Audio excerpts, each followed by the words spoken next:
ఆత్మీయురాలుగా మిగతా అన్ని క్యాస్ట్లు కూడా నాతో అనుబంధంగా ఉంటారు. నన్ను నిజంగా కూడా వాళ్ళ ఇంట్లోకి అంత ప్రేమతోని అంత ఆత్మీయతతోనే ఆహ్వానిస్తారు. అయితే ఒకటి ఏంటంటే ఇక్కడ ఎస్సీ బీసీ ఎస్టీ మత్స్యకార చేనేత మొత్తం అన్ని వర్గాలు మిగతా అన్ని ఓసీల్లో ఉన్న అన్ని క్యాస్ట్లు బ్రాహ్మణులు కావచ్చు, వైశ్యాస్ కావచ్చు, ఇంకా రకరకాల బీసీల్లో ఉన్న వివిధ రకాల క్యాటర్స్ కావచ్చు, సెటిబల్జీ కావచ్చు, గౌడ్ కావచ్చు, ఎన్ని రకాల క్యాస్ట్లు ఉన్నాయి. అందరికి కూడా నేను అందుకే అందరికీ అభిమానురాలు కాబట్టి నేను ఆ రోజు ఎంపీగా ఎమ్మెల్యేగా నెగ్గగలిగాను. హోరాహోరీ పోటీ ఆ రోజు ముగ్గురు మధ్య పోటీ ఉన్నప్పటికీ కూడా నేను విజయం సాధించగలిగాను. మళ్ళీ మొన్న ఎంపీలో కూడా ఇక్కడ నుంచి మెజార్టీ తెచ్చుకోగలిగాను. ఇక్కడ ప్రజల మద్దతు పొందగలిగాను. మళ్ళీ నాకు అన్ని వర్గాలు ఒక్క క్యాస్ట్ మీద బేస్ చేసి ముఖ్యమంత్రి గారు నాకు ఇవ్వలేదు. నేను సెలెక్ట్ చేసుకుని కూడా రాలేదు. ఇక్కడ ఎవరున్నారు ఏంటని కూడా సెలెక్ట్ చేసి రాలేదు. నేను పని చేశాను.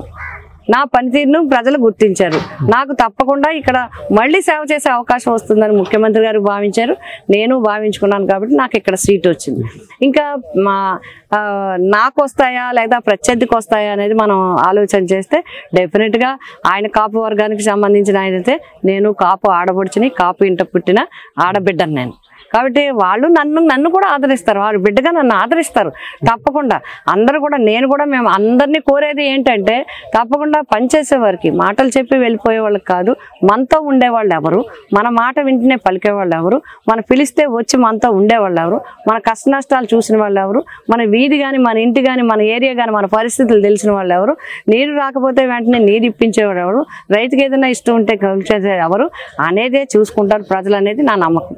ఎందుకంటే ప్రజలకు అందరూ పిఠాపురం నియోజకవర్గం అత్యంత రైతాంగం ఉన్న ప్రాంతం ఇది. ప్రతిసారి నీటికి ఇబ్బంది ఉంటుంది. పిలిస్తే వెంటనే పలకాలి, వెంటనే రావాల్సిన చేనేత కార్మికులు కావచ్చు, మత్స్యకారులు కావచ్చు, ఫార్మర్స్ కావచ్చు, రజకులు కావచ్చు, గౌడాస్ కావచ్చు, కాపులు కావచ్చు. కాపులు కూడా అందరూ కూడా మిడిల్ క్లాస్లో ఉన్నవాళ్ళు. వాళ్ళకి ఎన్నో ఇబ్బందులు ఉంటాయి, ఎన్నో సమస్యలు ఉంటాయి. అన్నిటికీ ఎవరు అందుబాటులో ఉన్నారు అనేది చూసుకుంటారని నా అభిప్రాయం. అన్ని వర్గాలు నన్ను ఆదరిస్తారనే సంపూర్ణ విశ్వాసం నాకుంది. మేడం, ముద్రగడ గారు అంటే ప్రముఖ కాపు నాయకుడు, ఒక కాపుల కోసం పోరాడిన వ్యక్తి, అలాగే సీనియర్ పార్లమెంట్ నాయకుడు. సో ఆయన వైసీపీలో చేరడాన్ని ఏ విధంగా చూడాలంటారు? ఆయన కూడా కాపు ఉద్యమాన్ని చేశారు. అయితే ముఖ్యంగా ఆయన చూసింది మిగతా పార్టీలని. ఆయన ఎందుకంటే చాలా పెద్ద వ్యక్తి, చాలా ఆలోచన చేయగల వ్యక్తి, అన్నింటినీ అంచనా చేయగల వ్యక్తి. ఆయన చాలా సీనియర్ నాయకుడు. వాళ్ళ నాన్నగారి దగ్గర నుంచి కూడా చేసిన వ్యక్తి. మంత్రిగా, ఎమ్మెల్యేగా, పార్లమెంట్ సభ్యులుగా అన్ని రకాలుగా చేసిన అనుభవం ఉంది. ముఖ్యంగా ముఖ్యమంత్రి గారు పేద వర్గాలకి చేస్తున్న విషయాలను చూసి అందులో ఎవరైతే 45 సంవత్సరాల నుంచి 60 సంవత్సరాల్లో ఉన్నారు, ఓసీ వర్గాలకి సంబంధించిన వాళ్ళు కానీ బీసీ వర్గాలకి సంబంధించిన వాళ్ళు కానీ వాళ్ళందరికీ కూడా మహిళలకి 45 to 60 వాళ్ళందరికీ కూడా మహిళలకి ఆర్థికంగా ఆదుకోవటం అనేది ఆయన బాగా ఆకర్షించి ఉంటుందనేది నా విశ్వాసం. మేడం, కానీ నేను విన్నది ఏంటంటే ముద్రగడ గారికి ఫస్ట్ నుంచి వైఎస్ గారితో ఒక అద్భుతమైన అనుబంధం కానీ, జగన్ గారితో అద్భుతమైన అనుబంధం కానీ ఉందని విన్నాను. అంటే ఈ మధ్య ఆయన లేఖలు పవన్ కళ్యాణ్ గారిని ఉద్దేశించి మీరు కాపుల ఓట్ల కోసం అడుగుతున్నారు కానీ మీరు సరిగ్గా ఆ విధంగా ప్రవర్తించట్లేదు అన్నట్టు రకరకాల ఇవన్నీ చేశారు. అంటే లేఖలు రాసేవారు. ఆ విషయం అందరికీ తెలిసిందే. అంటే ఇది జగన్ గారి మీద ఫేవర్తో రాసిన లేఖలుగా భావించచ్చా అండి? ఎందుకంటే మీరు ఇక్కడ ఉన్నారు కాబట్టి అడుగుతున్నానండి. అంటే ఆయన ఏదున్నా కూడా నిర్మోహమాటంగా చెప్పే వ్యక్తి పద్మనాభం గారు. నిర్మోహమాటంగా ఏదున్నా లేఖ ద్వారా తెలియజేస్తారనేది అందరికీ తెలుసు. బట్ దానికి వెనకాల భావం ఏంటనేది ఆయన్నే అడిగి తెలుసుకోవాల్సిన అవసరం ఉంది.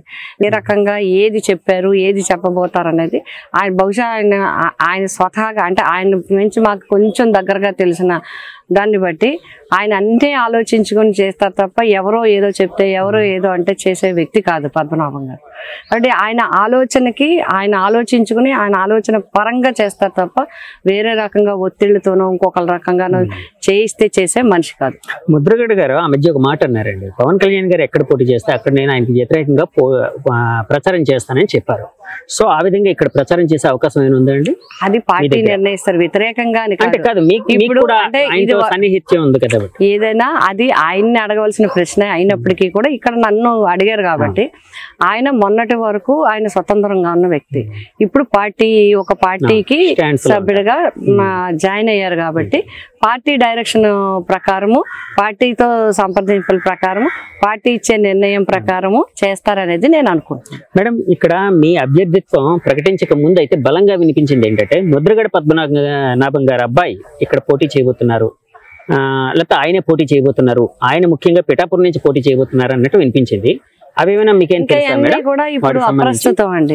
ఎందుకు అంటే ఒక టికెట్ అనౌన్స్ చేయక ముందు చాలా మంది చాలా ఒక్కొక్క టికెట్ కి ఒక్కొక్క ప్లేస్ కి 3 4 కూడా ఆప్షన్ పెట్టుకుంటారు, లేదా ఒక్కొక్కరు ఒక్కొక్క దగ్గర పోటీ చేయాలనుకుంటారు.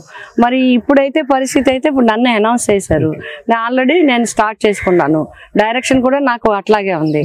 మొత్తం ప్రచారం కూడా స్టార్ట్ చేయబడినారు, సీఎం గారు కూడా స్టార్ట్ చేశారు. కాబట్టి ఇప్పుడు దాని గురించి చర్చించడం అంత భావ్యంగా ఉండదనేది నా ఉద్దేశం. ప్రచారంలో ఇప్పుడు అధినాయకులు రకరకాల నియోజకవర్గాలకు వెళ్ళి ప్రచారం చేస్తూ ఉంటారు అక్కడ అభ్యర్థికి సపోర్టివ్ గా. అలాగే ఇక్కడ అంటే పవన్ కళ్యాణ్ గారు పోటీ చేస్తున్నారు కాబట్టి రాష్ట్ర వ్యాప్తంగా అందరి దృష్టి దీని ఇక్కడ పిఠాపురం మీద ఉంది కాబట్టి సీఎం గారు జగన్ గారు ఇక్కడికి వచ్చి మీకు సపోర్టివ్ గా పోటీ చేసే ఇదేనా ఉందండి పరిస్థితి? అలాంటిది ఏదైనా తెలుసా మీకు? జగన్ గారు ఇక్కడికి వచ్చి మీకు సపోర్టివ్ గా ఏదైనా జగన్ గారు మొత్తం ఇంచుమించుగా 175 నియోజకవర్గాలను కవర్ చేస్తూ ప్రచారం చేస్తారు.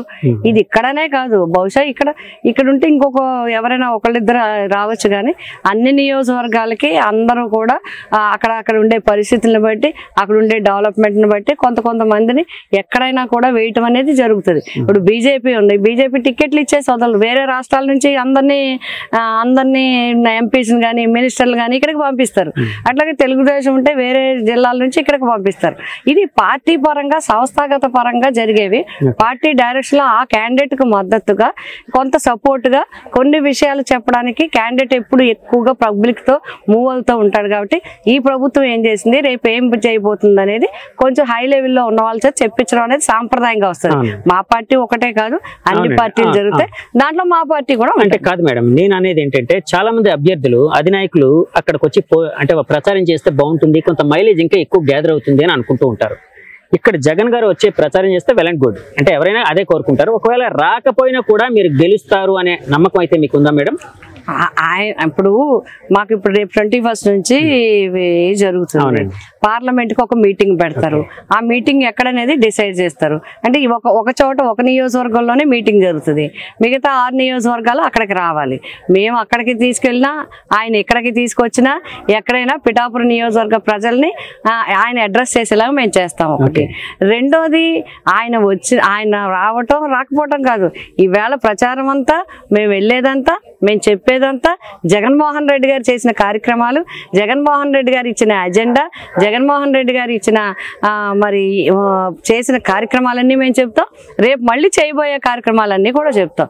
ఎక్కడైనా ఎప్పుడైనా ఆఖరి వరకు జగన్మోహన్ రెడ్డి గారే ఈ నియోజకవర్గానికి ఈ అభివృద్ధి ఏ విధంగా చేస్తారు, ముఖ్యమంత్రిగా ఆయన ఏం చేశారని చెప్తూనే మేము ముందుకెళ్తాం. మేడం, మీరు అంటే చాలా చదువుకున్నారు, విద్యాధికారులు.